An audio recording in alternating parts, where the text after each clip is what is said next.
یہ کوئی نئی کہانی نہیں ہے، یہ کہانی کئی دہائیوں سے دہرائی جا رہی ہے۔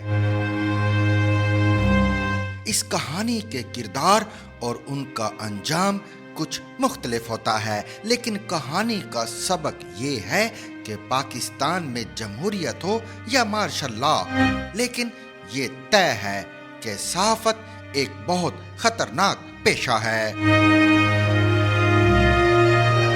یہ سبق بار بار یاد کرانے کے لیے صحافیوں کو بار بار جھوٹے مقدمات میں گرفتار کیا جاتا ہے، اغوا کر لیا جاتا ہے، یا پھر دھمکیاں دی جاتی ہیں اور پابندیاں لگا کر ہونٹوں پر انگلی رکھ کر کہا جاتا ہے کہ خاموش رہو ورنہ ملکی مفاد خطرے میں پڑ جائے گا۔ اتوار کو چھٹی کے دن روزنامہ جنگ کراچی کے رپورٹر محمد عسکری کو وردی والوں اور بغیر وردی والوں نے مشترکہ کارروائی میں قیومہ آباد کے علاقے سے گرفتار کر لیا۔ روزنامہ جنگ سمیت دیگر اخبارات اور جرائد اور ٹی وی چینل سے وابستہ صحافی آئے دن اسی انداز میں غائب کر دیے جاتے ہیں۔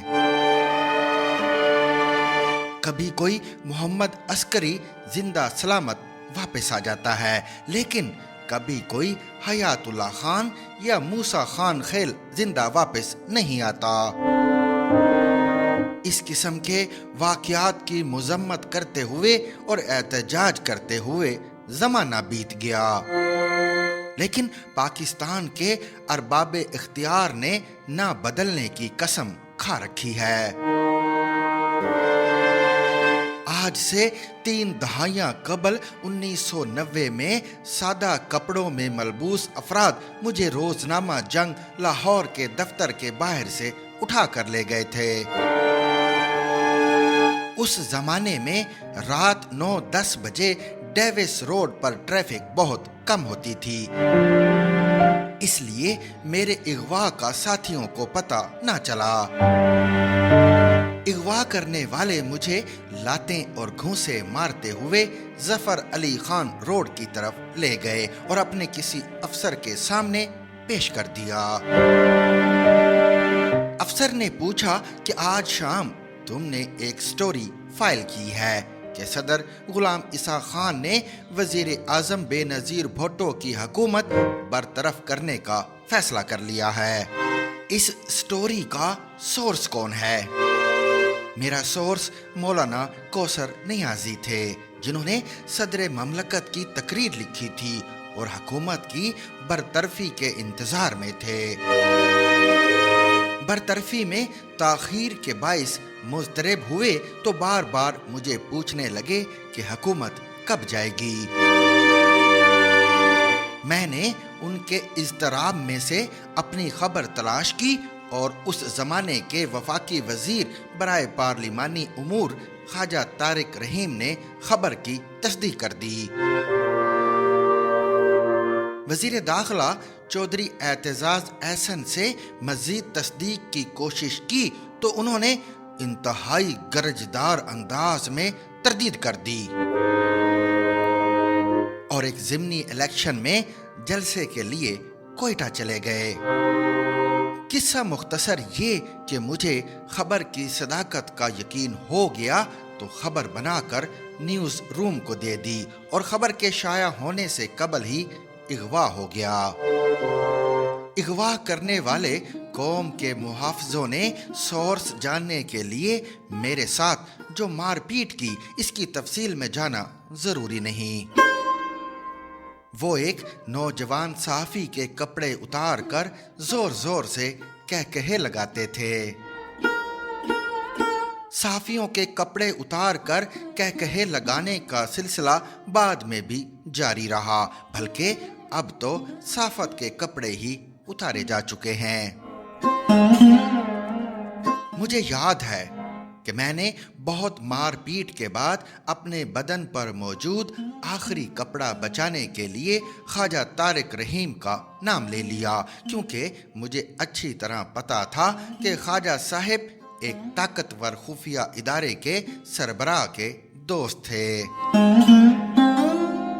خواجہ صاحب کی آڑ لے کر میں نے اپنے اصل سورس مولانا کوثر نیازی کو بچا لیا۔ اغواکاروں نے رات گئے مجھے چھوڑ دیا اور کہا کہ خبردار، پریس کلب جا کر شور مت مچانا، کیونکہ ہم پاکستان کی جنگ لڑ رہے ہیں اور تم پاکستان کے دشمنوں کے ہاتھوں میں کھیل رہے ہو۔ اس زمانے میں دی نیشن لاہور کے کرائم رپورٹر حیدر حسن کو میرے اغوا کا کسی نہ کسی طریقے سے پتہ چل گیا۔ انہوں نے اپنے اخبار میں میرے اغوا کی خبر شائع کر دی۔ کچھ دن بعد مولانا کوثر نیازی ذاتی طور پر ملنے کے لیے گھر آئے تو انہوں نے مجھے بتایا کہ سورس کا تحفظ کر کے میں نے صحافت کی عزت بچا لی ہے، اور یہ کہ آپ کا مستقبل بہت روشن ہے۔ اس ناچیز نے مولانا کو بتایا کہ اب سمجھ میں آیا کہ والد گرامی پروفیسر وارث میر نے مجھے سختی سے یہ کیوں کہا تھا کہ صحافی بننے کا خیال دل سے نکال دو، کیونکہ یہ ایک خطرناک پیشہ ہے۔ جب میں نے ڈرتے ڈرتے نظریں اٹھا کر والد صاحب سے پوچھا کہ آپ تو خود صحافت کے استاد ہیں اور روزنامہ جنگ میں کالم لکھتے ہیں، تو مجھے صحافی بننے سے کیوں روک رہے ہیں؟ تو انہوں نے صرف اتنا کہا تھا کہ جو میرے ساتھ ہو رہا ہے وہ تمہارے سامنے ہے۔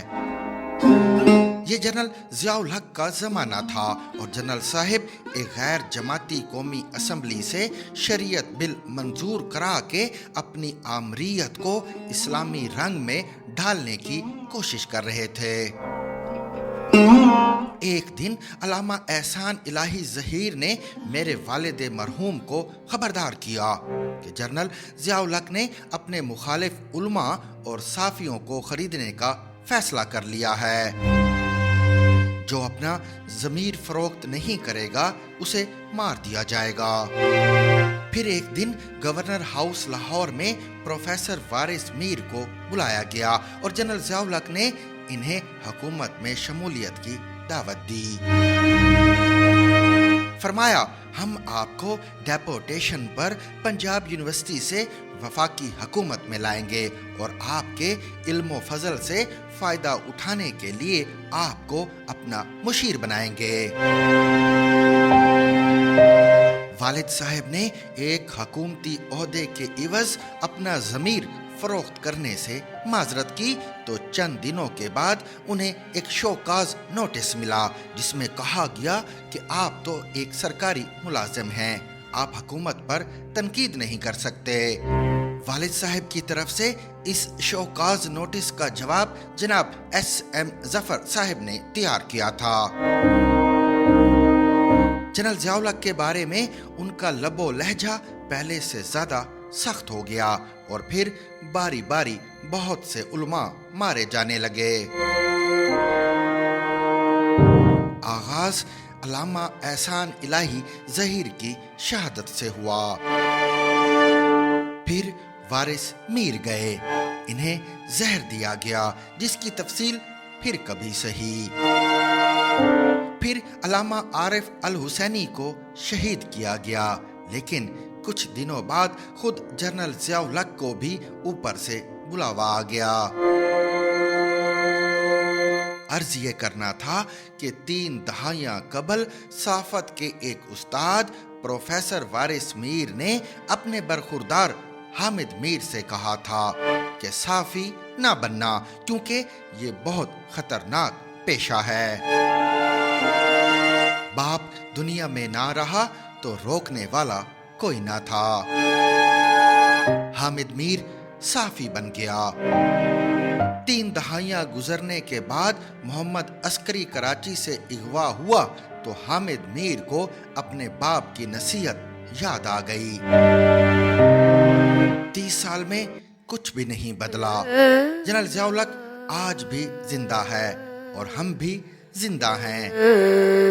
یہ لڑائی ختم نہیں ہوگی کیونکہ ہمیں اپنے کپڑے بچانے ہیں۔ مزید اردو کالم پڑھنے اور سننے کے لیے ہمارے یوٹیوب چینل کو وزٹ کیجیے یا پھر ہمارے فیس بک پیج کو لائک کیجیے۔ Zigzag News